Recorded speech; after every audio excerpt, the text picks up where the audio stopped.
سلوا التاريخ كم مجدا سطرنا على صفحاته وبه تغنى. الحمد لله قدسي یو سیمینار کې و در اوایل جا دارد که از نهاد کلمات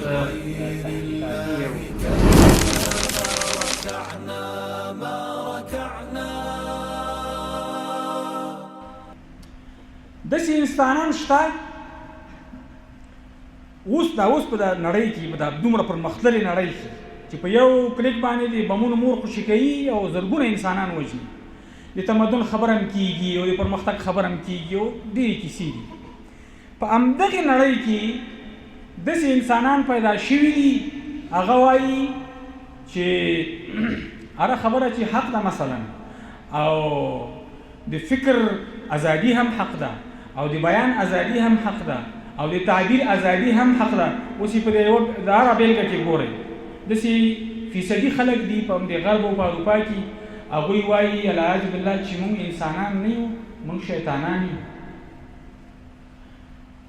ګرځي ډاکټرانو ته عملیات کوي دغلته ځان ته واړه واړه ښکرونه کوي د غاښونه غټوي او په دې شکل باندې علامې کوي په تندي لیکلي غاړ چې شیطان او نور خو ټولنه خو نړېدلې نظام خو خوښ په همدې دی چې همدغسې ټولنه وي چې څوک چاته ونه وایي چې مه کوه او کوه. هېڅوک نشته نه استاد شته نه څوک پیغمبر مني نه څوک قرآن مني نه بدا نشته نه څوک سپین ږیری مني د هر چا خبره غټ دی که وړ دی د هغه خپله خوښه ښه دا پکې راپاڅېدو چې زه شیطان یم خلک ورته وایي چې یې به نو بس دا به کېدی شي یې مني ورسره او همدغه سړی چې بیا ده اړتیا یې ښه یوه بله خبره درته وکړو ده چې اړتیا یې چې زه خو ځان شیطان جوړول غواړم خو پیسې را سره نشته د حکومت تاریزه کوي هغه یو څه کومک هم ورسره کوي چې دا غواړي ځان ته یو څه عملیات وکړي درې وکړي. نظام خو ګوره په نهایت کې د دې لپاره دی چې یو څوک په کور کې جوړ نه شو یو څوک په مسجد کې جوړ نه شو یو څوک په کلي کې جوړ نه شو یو څوک په مکتب کې جوړ نه شو یو څوک په پوهنتون کې جوړ نه شو یو څوک په مدرسه کې جوړ نه شو نو قومنداني شته بس هلته به پولیس راونیسي چې دې خوا شه څه چل دی ولې شیطان نه انسان یې وده خدای بندان خپل ژوند وکړه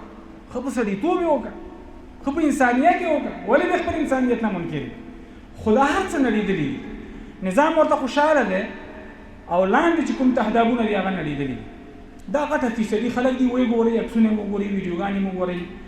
او چې په د هېوادونو په تفاوت چې نظامونه د دې په اړه کوم دریځونه لري هغه مو وګورئ. دوهم یو ډول خلک دي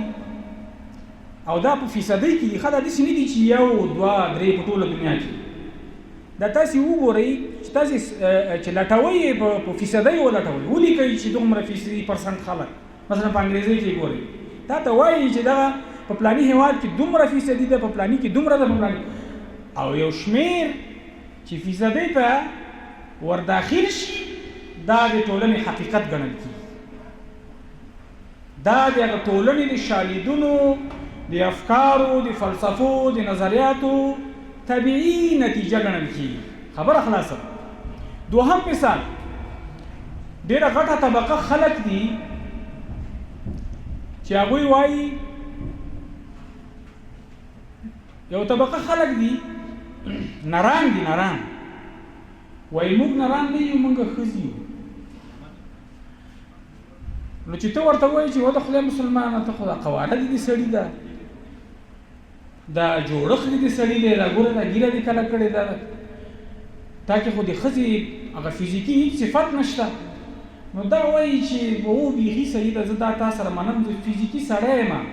خو دا احساس مې د ښځې بس بیا نو هغه سره حکومت مرسته هم ورسره کوي چې دا اوس ښځه نه ده دا سړی نه دی دا ښځه ده. تهاب الأسد وطأتنا لأننا لغير